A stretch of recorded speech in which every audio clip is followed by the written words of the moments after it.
میں جانتا ہوں آپ جیسے لوگ بیٹیاں سامنے کر کے کیسے راتوں رات۔ السلام علیکم، امید کرتا ہوں آپ سب خیریت سے ہوں گے۔ ڈرامہ سیریل کیسی تیری خوبگردی، سب سے اہم بات یہ ہے کہ آنے والی 2 ایپیزوڈ ساتھ میں دکھائی جائیں گے۔ آنے والی ایپیزوڈ میں آپ دیکھیں گے کہ مہک اپنے کمرے میں صوفے پر سو رہی ہوتی ہے تو اوپر سے شمشیر آ جاتا ہے، وہ اس کے بالوں میں ہاتھ پھیرتا ہے تو مہک یکدم جو ہے وہ جاگ جاتی ہے۔ وہ دیکھتی ہے کہ یہ شمشیر میرے اتنے پاس کیوں کھڑا ہے، کیونکہ اس کا دل تو شمشیر کو تسلیم نہیں کرتا۔ وہ اٹھ کے کھڑی ہو جاتی ہے اور شمشیر سے کہتی ہے کہ پلیز خدا کے لیے ایک دفعہ مجھے اپنے گھر والوں سے ملا دیجیے، میں اپنے بابا اور ماں کے لیے بہت اداس ہوں۔ جس پر شمشیر کہتا ہے نہیں، یہ ناممکن ہے، ابھی تم نہیں مل سکتی، میں مناسب وقت دیکھ کر تمہیں ملا دوں گا، اس وقت میرے ساتھ ایسی باتیں نہ کرو، ان باتوں کا کوئی فائدہ نہیں۔ دوسری جانب نوابزادہ دلاور جو ہیں وہ آگ بگولا ہو رہے ہیں۔ وہ شمشیر کی والدہ سے کہہ رہے ہیں کہ اپنے بیٹے کو جتنا جلدی سمجھا سکتی ہو سمجھا لو، میں یہ ہرگز برداشت نہیں کروں گا۔ جس پر شمشیر کی والدہ کہتی ہے کیوں، اب آپ کو کیا ہے، اب تو اس نے اپنی مرضی کر لی اور وہ بہت ضدی ہے، وہ اپنی بات سے پیچھے نہیں ہٹے گا۔ جس پر نوابزادہ دلاور کہتے ہیں کہ مجھے تو لگتا ہے تم بھی اس کے ساتھ ملی ہو، میں کوئی اتنا کمزور نہیں کہ میں ان لوگوں سے ڈر جاؤں، یہ مہک کے گھر والوں کی ایک چال ہے، میں ان کو نہیں چھوڑوں گا، نہ میں اس لڑکی کو اپنے گھر میں برداشت کروں گا، بہتر ہے اپنے بیٹے کو سمجھا لو۔ پھر نوابزادہ دلاور جو ہیں وہ اپنے گارڈ سے کہتے ہیں کہ جاؤ مہک کے والدین کو اور خاص کر کے اکرم صاحب جو ہیں صرف ان کو ہی میرے پاس لے آؤ، میرا ان سے کوئی ضروری کام ہے۔ یہ جب وہ میسج پہنچاتے ہیں تو بیچارے میاں اکرم صاحب اور ان کے بھائی ریحان جو ہیں وہ آ جاتے ہیں نوابزادہ دلاور کے پاس، لیکن ریحان کو گیٹ پر ہی روک دیا جاتا ہے، صرف اندر جو آتے ہیں اکرم صاحب۔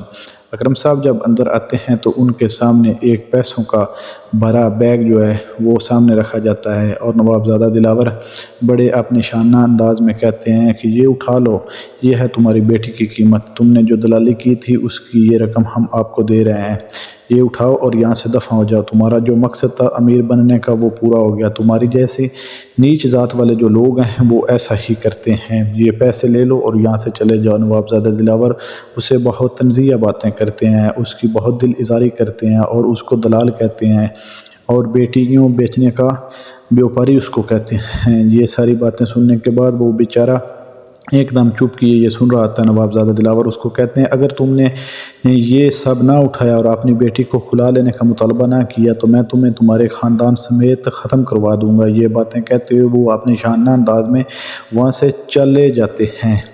بیچارہ میاں محمد اکرم وہیں کھڑا ہوتا ہے۔ دوسری جانب جو ہے شمشیر زبردستی مہک کو شاپنگ کروانے کے لیے لے جاتا ہے، نہ اس کا دل ہوتا ہے نہ اس کی مرضی ہوتی ہے، زبردستی مہک کو شاپنگ کروائی جاتی ہے۔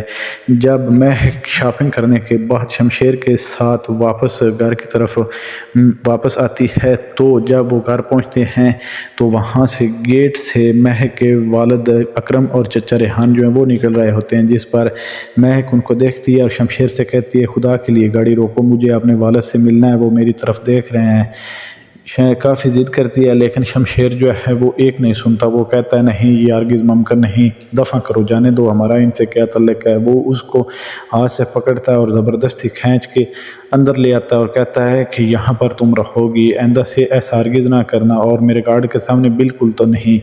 جس پر بیچاری مہک جو ہے اپنے کمرے میں رو رہی ہوتی ہے، سسک رہی ہوتی ہے، پیچھے سے شمشیر کی جو والدہ ہیں وہ آ جاتی ہیں، وہ مہک کے پاس آ کر کہتی ہیں بیٹا تم پریشان نہ ہو، انشاءاللہ تعالیٰ سب بہتر ہو جائے گا، میں نے تم کو پہلے دن سے ہی بہت تسلیم کر لیا تھا، تم بھی مجھے اپنی ماں سمجھو، انشاءاللہ تعالیٰ سب ٹھیک ہو جائے، تم پریشان نہ ہو، تم اب کوشش کرو شمشیر کے دل میں محبت پیدا کرو کیونکہ وہ تم سے محبت کرتا ہے، تمہاری بے روحی جو ہے وہ اس سے برداشت نہیں ہو رہی، اس لیے یہ سب کچھ کر رہا ہے۔ جس پر مہک کہتی ہے میں تو ایک باندھی ہوں، میں کیا کر سکتی ہوں، مجھے تو زبردستی ادھر لایا گیا، مجھ سے نکاح کیا گیا، میرا کیا ہے۔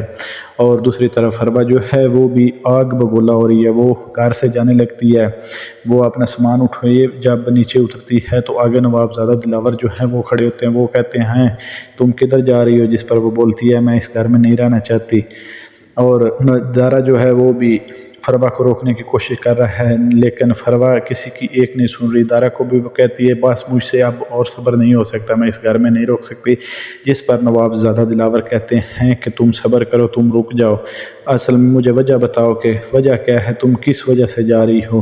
جس پر فروا کہتی ہے کہ میں اس لڑکی مہک کو 1 منٹ کے لیے بھی یہاں برداشت نہیں کر سکتی، اس نے مجھے گھر بلا کر بے عزت کیا تھا اور اب یہ میرے ساتھ رہے، یہ مجھے برداشت نہیں۔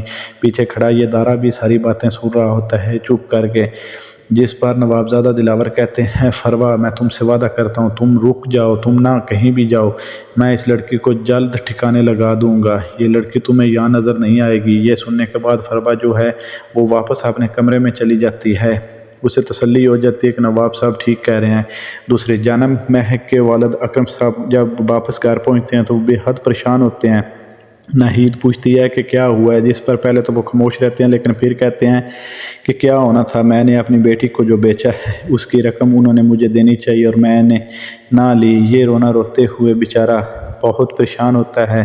اسی حالت میں جب وہ کھڑا ہوتا ہے کہ میں تو ایک دلال ہوں، مجھے تو دلالی کی عادت ہے، یہی اثر اس کے دل پر ہو جاتا ہے، اس کو ہارٹ اٹیک ہو جاتا ہے۔ اکرم صاحب نیدا اور ناہید انٹی کے ہاتھوں سے گرنے لگتے ہیں، وہ اٹیک کی حالت میں زمین پر پڑ جاتے ہیں۔ جب وہ زمین پر پڑ جاتے ہیں تو وہ بیچاری چیخیں چلانے لگتی ہیں۔ ادھر ہی ناہید انٹی فوراً شمشیر کو کال کرتی ہے کہ شمشیر بیٹا اکرم کو ہارٹ اٹیک ہو گیا ہے، اب ہمارا تمہارے علاوہ کوئی آسرا نہیں ہے، میک کو لے کر فوراً یہاں پہنچ جاؤ، ہمیں آپ کی بہت ضرورت ہے۔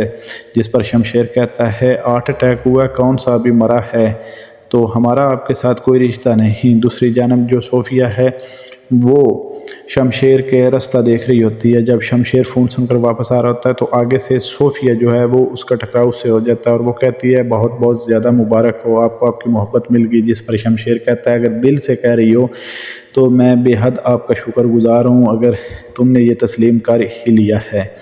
تو دوسری جانب جو شمشیر ہے وہ جا کر فروا کو بتا دیتا ہے کہ تمہارے والد کو ہارٹ اٹیک ہو گیا ہے۔ یہ سننے کے بعد فروا جو ہے اس پر مہک جو ہے اس پر سکتہ طاری ہو جاتا ہے، وہ بیچاری ایک دم چپ ہو جاتی ہے اور یکدم وہ منتیں کرنے لگ جاتی ہے کہ مجھے خدا کے لیے اب تو میرے گھر لے چلو، میرا اور بابا کے علاوہ تو اور کوئی رشتہ نہیں، میری ماں ہے، اب انہیں میری بہت زیادہ ضرورت ہے۔